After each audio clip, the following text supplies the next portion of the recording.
직동 IC입니다. 직동 IC.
태전 졸음쉼터입니다. 여기가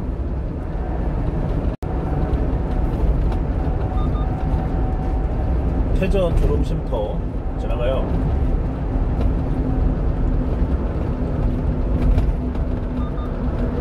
약 600m 앞 시속 90km 구간 단속이 종료됩니다.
약 600m 앞 시속 70km 단속 구간입니다.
지시서를 넣어야 해서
아이고 저기 앞에는 무엇인고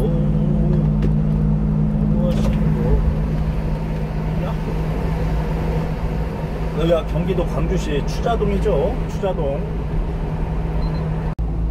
광주시 추자동 지났어요.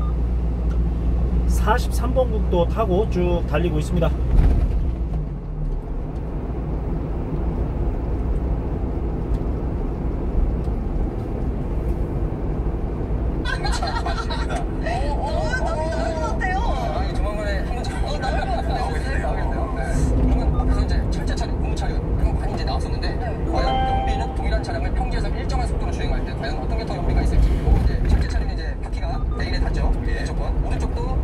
아스팔트나 콘크리트에 닿습니다. 저게 운전을 할 때 저희가 페달을 떼고 있으면 차가 멈추죠. 그 멈추는 거 왜 멈출까요? 주행 저항 때문에 이제 저항 때문에 주행 저항에는 그 말씀하신 이제 구름 저항, 회전 저항이라고 있고 공기 저항이 있어요. 근데 아까 이제 동일한 차량이라기 때문에 그 공기 저항과 동일하다 보면 구름 저항이라는 차이가 발생해요. 그 구름 저항이라는 롤링 레지스턴스, 회전 저항이라고 있는데 그 구름 저항이라는 것은 바퀴하고 지면하고 얼만큼 갈냐에 따라서 이제 발생하는 거거든요. 아까 그런데 보였을 때 저 공과 공기가 더 많이 나죠. 저희 자동차에서도 공기가 없으면 더 많이 나죠. 연비에도 영향을 주고 여기서도 접지 면적이 적고 많기 때문에 이제 구름 저항이라는 게 생기는데요. 저 접지 면적 구름 저항에서 어떻게 저항력이 생기는지 저 접촉 면적에 의해서 저 반력이 작용하게 됩니다. 그래서 접촉 면적이 왼쪽은 작고 오른쪽일 텐데 접촉력이 클수록 R 보이시죠? 저게 반력인데 저거에 노란 성분 X 성분이 F인데 저게 이제 마찰력이 되는 거예요. 저 F만큼 P를 가속 페달을 눌러줘야지 차가 움직이는 거예요. 근데 이제 레일 쪽을 보시면 접촉 면적이 작다 보니까 F가 거의 없어요. X축이 저 마찰이 없다는 거죠. 이거는 극단적으로 예를 들면 좋을 것 같아요. 바람이 빠져서 접촉력이 엄청 많아졌어. 이렇게 짜부된 바퀴. 그러면 엄청 이제 마찰력이 강해지면서 속도를 못 내는 거죠. 그래서 레일 철제 차륜의 낮은 구름 저항으로 해서 연비가 우수하다. 그래서 저희가 생활 속에서도 타이어 공기압에 따라서 연비가 달라지듯이 그렇죠. 접촉 면적이 작은 레일과 철제 차륜이 그래서 도로 위의 자동차보다 친환경성이 더 우수하다는 게 하나의 이유가 되는 겁니다. 이거 이제 경전철 자기구성 철도인데 이 슬라이드를 넣은 게 아까 그 구름 저항, 접촉 면을 아예 없애버리는 거죠. 자기구성. 자, 이번에는 이제 광역철도입니다. 광역철도는 도시와 도시를 이제 빠르게 연결하는 철도입니다. 뭐가 있을까요? 저희 집도 공항이라서 이제 서울 올리는 별로 없는데 공항에서 이렇게 오다 보면 1호선을 타면 서울까지 가요. 걔네가 이제 광역철도. 1호선. 네. 3호선, 4호선, 인천국제공항철도. 이렇게 이런 것도 신분당선이 다 둘 이상의 시도에서 걸쳐내는 도시철도를 광역철도라고 합니다. 네. 그래서 쟤네는 보시면 서울교통공사에서 관리하는 게 아니라 보시나요? 호레일 마크가 찍혀있어요. 다음 슬라이드를 보시면 GTX. 광역철도 GTX 타잖아요. 핫하죠. 트레인 익스프레스 GTX 최고속도 180km. 기존 지하철보다 이제 2배 이상 빠른 건데요. 저건 이제 경기도에서 이제 서울로 출퇴근하시는 분들이 많아가지고 저기 이제 경기도에서부터 요청을 해서 어떻게 사업화된 건데요. 보시면 선이 진짜 저기 경기도 저기 진짜 넓게. 넓게 굳어 있고 역도 100개 안 돼요. 근데 저게 이제 가능할 수 있는 이유가 서울 도심까지 가능할 수도 있고요. 저 대신도 보이시나요? 지하 교통사업 관련 시설 DP라고 제가 이제 있었는데 청신도라는 게 병원에 내려서 이제 밑에까지 청신도인데 안녕하십니까. 반갑습니다. 별일 없으시죠? 지하 상가 이런 것들은 다 이제 청신도 이내에 들어가 있습니다. 오늘 또 화이팅입니다. 날씨 많이 더울 것 같아요. 이제 중심도 되셔도 지하 밑에 이제 배치가 되어 있다고 GTX가 추가되는 거예요. 대단하네요, 진짜. 쪽에서 서울시 출퇴근을 훨씬 편하게 되고 여행난방 단지 정지. 그래서 저희가 가끔 지하철 타다 보면 안내 말씀드립니다. 잠시 후 전력 공급 방식 변경으로 백신한 일부 정비를 선언하고요. 여행난방 단지 잠시 정비되면 양해해 주시기 바랍니다. 라는 안내는 소개드리고요.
400km. 아까 말씀드렸죠. 레일에서 철제 착용에 대해서 그냥 500 정도가 최고 정도라고 보는데 저희 한국에서도 어떻게 보면 호선이 조금 더 길었어도 400km 이상 저보다 더 높게 나왔을 텐데 저희는 420km 달성을 했고요. 저걸 바탕으로 이제 KTX 260, 320 이런 것들이 지금 상용화되고 있습니다. 그래서 아까 말씀드렸을 때 이제 동력 집중식, 동력 분산식이라는 단어가 나왔는데요. 동력 집중식은 동력이 앞뒤 차량에 집중 배치된 KTX 4000을 말합니다. 양 끝에 동력차가 붙어 있는 거예요. 아니 이런 걸 너무 헷갈리게 줬다. 아니 얼핏 보면 위에 게 분산돼 있고 아래 게 집중돼 있는 것 같은 느낌인데요. 근데 저기 차량이 하나 둘 셋 넷 5칸이라고 되어 있어서 저 경우에는 이제 KTX는 20칸이거든요. 앞에서 이제 밀고 가고 뒤에서 이제 밀어주고 그래서 푸시앤풀이라고도 한데 이런 형태. 가운데에는 이제 동력이 없어서 그냥 100차만 있는 거예요. 그렇군요. 그리고 이제 동력 분산식은 맨 끝 차만 없고 가운데에 동력이 있어서 좀 사륜구동 이런 느낌이랄까요?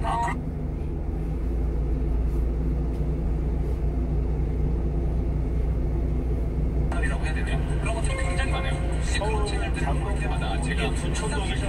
동반은 원리에 대해 가지고 아예 잘못 알고 있는 거예요. 내주 카네기, 나폴레옹 힐, 작년에 돌아가신 박 프로커, 찰스 에델, 네벨 고단드 이런 사람들이 항상 전파했던 이 성공의 원리가 있는데 정말 천억 단위, 조 단위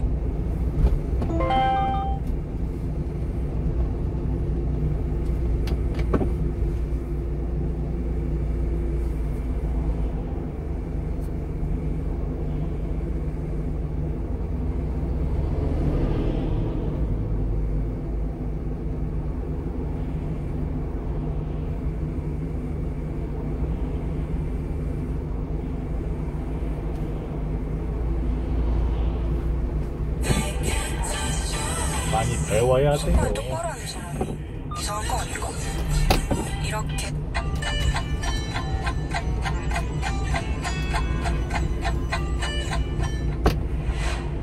결정론과 자유의지의 문제는 아주 오래된 철학적 문제입니다. 미래가 결정되어 있다고 하면 인간은 자유의지를 가지고 있다고 말할 수 없을 것 같고 인간이 자유의지를 가지고 있다고 하면 미래는 결정되어 있다고 말할 수 없을 것 같습니다. 예컨대 내가 짜장면을 먹도록 이미 결정되어 있다면 나는 짜장면을 먹을지 짬뽕을 먹을지 선택할 자유가 없는 것이고 반대로 내가 짜장면을 먹을지 짬뽕을 먹을지 선택할 자유가 있다면 나는 짜장면을 먹도록 이미 결정되어 있다고 말할 수는 없는 겁니다. 그래서 세계는 결정되어 있는가?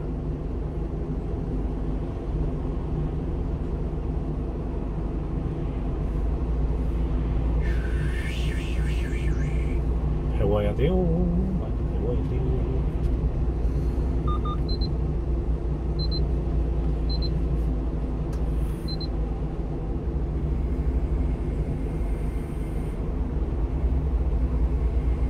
제대로 된 감기를 처음 걸렸어요. 집에서 목욕을 하고 나면은 목욕으로 돼 있는 거에서 실내 온도로 이렇게 맞춰 놓잖아요. 제가 이제 불을 꺼놓고 만지다 보니까 그거를 잘못 눌러가지고 보일러를 꺼버린 거죠. 그래갖고 자고 일어나니까 제가 너무 추운 데서 잠게 돼버려가지고 감기에 걸렸습니다. 지금 이제 감기 걸린 지 4일차. 감기 기운이 살살 올라올 때가 첫째 날, 그리고 둘째 날이 엄청 아팠어요. 그래서 이 정도 아프면은 다음날은 괜찮겠지. 근데 3일째도 너무 아픈 거예요.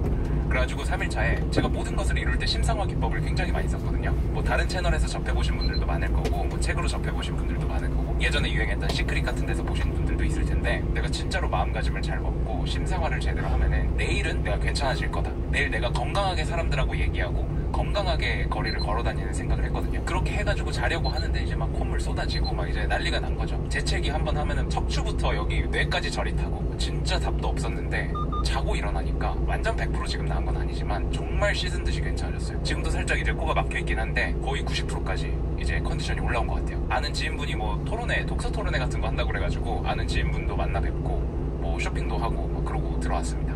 아주 정상적으로. 제가 패션 컨텐츠를 또 준비를 하고 있기 때문에 말가죽이 어떻게 변화되는지, 이 비싼 말가죽 자켓은 살만한 가치가 있는지 이런 것들에 대해서 컨텐츠로 만들려면은 제가 입으면서 이거를 기록을 해야 되더라고요. 이게 변화가 어떻게 일어나는지. 그래가지고 오늘 또 큰맘 먹고 말가죽 자켓을 컨텐츠를 위해서 또 구입을 했고, 여튼 어젯밤이 정말 고비였어요. 와 진짜 힘들더라고요. 이거는 정말 역대급으로 아프더라고요. 종합 감기약 보면은 증상 써진 거 있죠. 그냥 그게 다 오는 거예요. 목이 엄청 붓고 헛기침 나고 이러는 거예요. 제가 이제 가족하고 전화하다가 아버지가 하시는 말씀이 그러면은 도수 높은 술을 조금만 마셔봐라. 그러면은 목이 정말 한결 괜찮아질 거다. 이런 말씀 하시는데, 그래서 제가 인터넷에 검색을 해봤더니 감기 걸렸을 때 술 먹는 게 일시적인 증상 호전은 있을 수 있지만은 면역력이 내려가서 오히려 안 좋다. 감기 걸렸을 때 술 마시는 건 안 좋다는 게 대세더라고요. 지인이라는 술이 원래 약용으로 나온 거거든요. 감기 걸렸을 때 먹는 술로 나온 거예요. 제가 따놓은 진 중에서 가장 이제 퀄리티가 좋고 맛이 좋았던 게 몽키 47이어가지고 취해서 해롱해롱 하면은 면역력이 내려가는 게 맞아요. 근데 내가 허용할 수 있는 범위 내에서 47도짜리 술을 요 잔에다가 한 요 정도 딱 따라갖고 마신 거예요. 그 뒤로 목이 안 아프더라고요. 헛기침도 안 하고. 지금 코가 막혀갖고 목소리가 이상하지 목 상태는 거의 90% 돌아오거든요. 근데 여러분들이 어떻게 생각하실 줄 압니다. 의사들이 말하기를 감기 걸렸을 때 술 마시면 안 좋고 어쩌고 저쩌고. 근데 이거는 굉장히 민간요법으로 예전부터 내려오던 거고 저는 효과가 있었어요. 믿어서 효과가 플라시보 효과로 있는 건지는 모르겠지만 그리고 참고로 말씀드리자면은 플라시보 효과는 과학적으로 유효한 방법입니다. 이런 고도수의 술이 감기에 아무 효과가 있든지 없든지 간에 내가 있다고 믿으면은 진짜로 효과가 있다는 거는 과학적인 사실이거든요. 플라시보 효과는. 물론 현대의학적으로 플라시보 효과를 엄청나게 크게 생각 안 하실 수도 있어요. 그리고 감기 걸린 상황에서 이렇게 47도나 되는 술을 마시는 거는 그냥 증상이 호전된 것처럼 느끼는 거지 실제로는 좋아진다. 지금 현재 정설이라고 하는 거에 근거해서 말씀하실 수는 있는데 1800년대 그러니까 19세기 중반까지만 해도 바이러스의 존재를 몰랐어요. 박테리아와 바이러스의 존재를 잘 몰라가지고 그때 어떤 의사가 산모를 보러 가기 전에 산부인과 의사들한테 손을 씻게 했어요. 염소가 포함된 소독액으로 손을 씻게 했는데 그렇게 하고 나서 산모 사망 비율이 엄청나게 줄었어요. 근데 그 의사 다른 의사들 보완받아가지고 나중에 정신병 갔거든요. 의사들이 자기가 지식인이고 프라이드가 높다 보니까 병원에서 피가 좀 튀기고 막 이렇게 지저분한 손 이런 거를 좀 훈장처럼 생각을 했대요. 그러던 시절이 불과 200년 전이에요. 지금 최신 의학이 완전하다고 생각하시면 안 될 것 같아요. 목이 소독이 됐는지 뭐 플라시보 효과인지 모르겠지만은 저도 고도수의 술을 취하지 않을 정도 제가 평소 주량을 아니까 이 정도 마셔가지고는 전혀 취하지 않으니까 그만큼을 딱 마시니까 그 뒤로 목 통증이 없어진 거는 확실하거든요. 귀납 추리하는 능력으로 내가 실제로 해보고 맞는 것들에 대해 가지고 좀 자신만의 논리를 세워가는 게 중요하지 않나라는 생각이 또 들고 10년 동안 10,000명 이상의 한국인들을 또 추적을 해가지고 나트륨 섭취와 사망률 간의 관계가 있나 해보니까 또 관계가 없다는 논문이 이제 또 최근에 한국인 저자들이 해가지고 만들어진 게 있는데 소금을 많이 섭취해도 상관이 없다 이런 말이 아니라 소금을 지나치게 많이 섭취하는 것만큼이나 나쁜 게 소금을 지나치게 적게 저염식하는 거라고 해요. 그러니까 다른 거 있잖아요. 콜레스테롤 섭취라든지 지나친 지방 섭취라든지 이런 것들에 비해서 나트륨 섭취가 실제로 사망률하고는 크게 상관이 없다는 거죠. 근데 논문이 사실 과학적 정설은 아니고 논문 자체가 그냥 논하는 문서예요. 주장이거든요. 그래서 나트륨 섭취가 많으면 빨리 죽는다 뭐 이런 논문도 있고 아니다 별 상관없다 이런 논문도 있고 반론이 많아요. 일본의 장수마을 가보면 그 할머니 할아버지들 엄청 짜게 먹거든요. 수십 년 동안 하루 3끼 라면만 드신 할아버지가 90세 넘게 장수를 하셨습니다. WHO에서 무슨 나트륨을 독극물처럼 만들어놨는데 물론 그렇다고 하는 논문도 많지만 아니라고 하는 논문도 굉장히 많다는 거고 한국인 대상으로 실험을 해봤을 때 최근 또 논문이 큰 상관관계가 없다. 그러니까 나트륨 많이 먹어도 상관없다가 아니라 나트륨 섭취와 사망률 간에 큰 상관관계가 없다. WHO 기준으로 초과해서 먹어도 크게 건강상의 문제가 없다.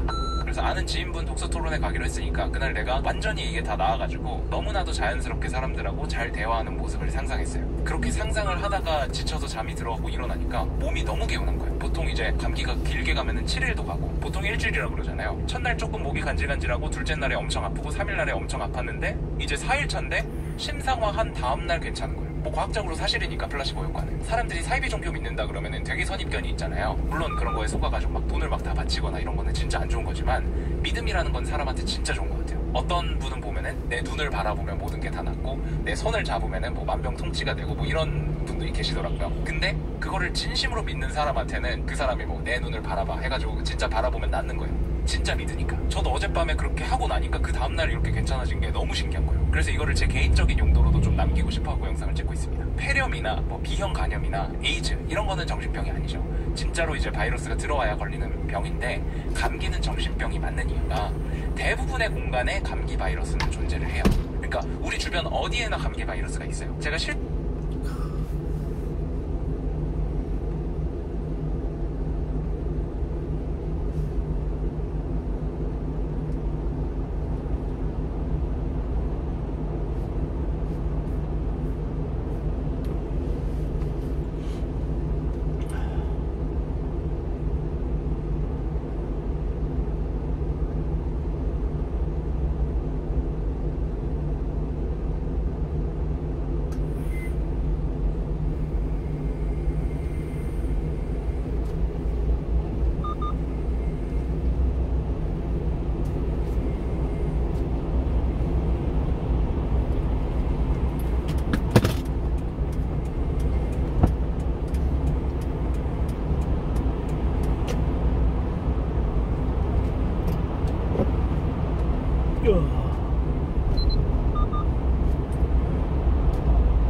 위반 및 시속 30km 단속 구간입니다.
약 600m 앞 구미교 사거리에서 오리역 방면 좌회전입니다.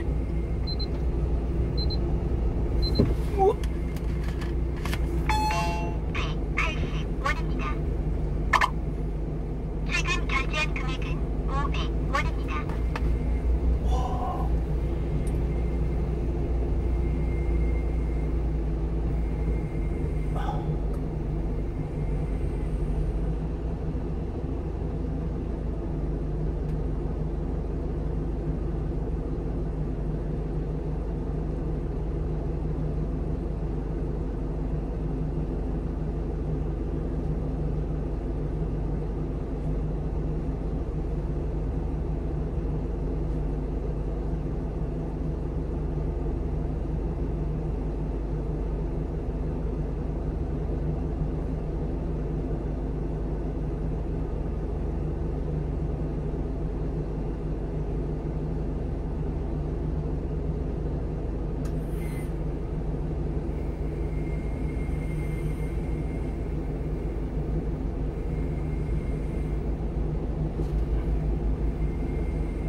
아우.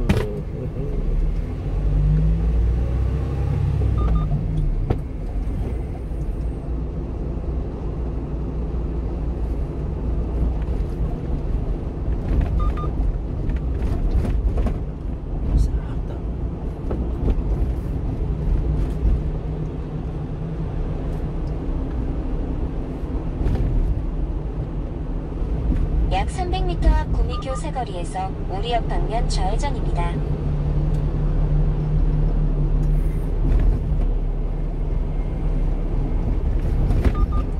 잠시 후 좌회전입니다. 쭉 내려가면 돼. 잠시 후 과속 방지턱이 있습니다. 약 600m 앞 신호 위반 및 시속 30km 단속 구간입니다.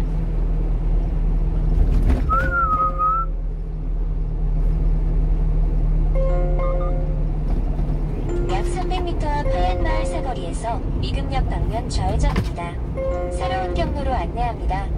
약 300m 앞 하얀마을 사거리에서 미금역 방면 좌회전입니다.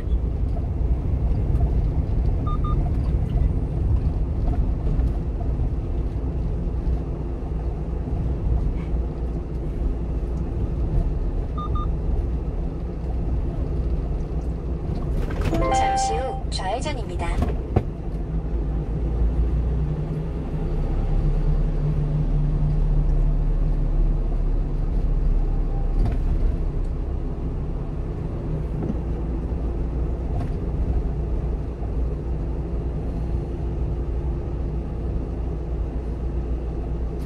와.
야.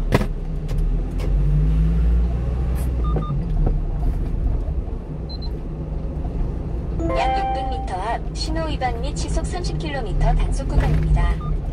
약 300m 앞에서 구미 일동행정복지센터 방면 우회전입니다.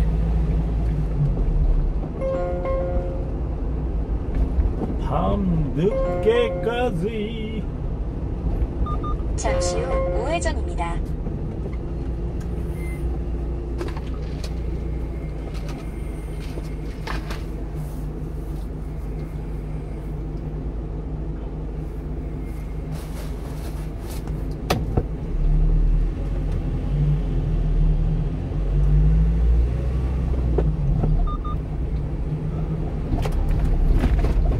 예. 야.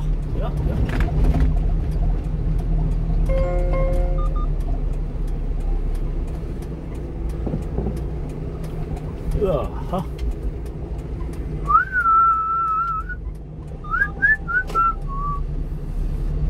안 돼서 다음에 잠시 후 좌회전입니다. 이어서 71m 앞 목적지 주변입니다. 혹시라도 소형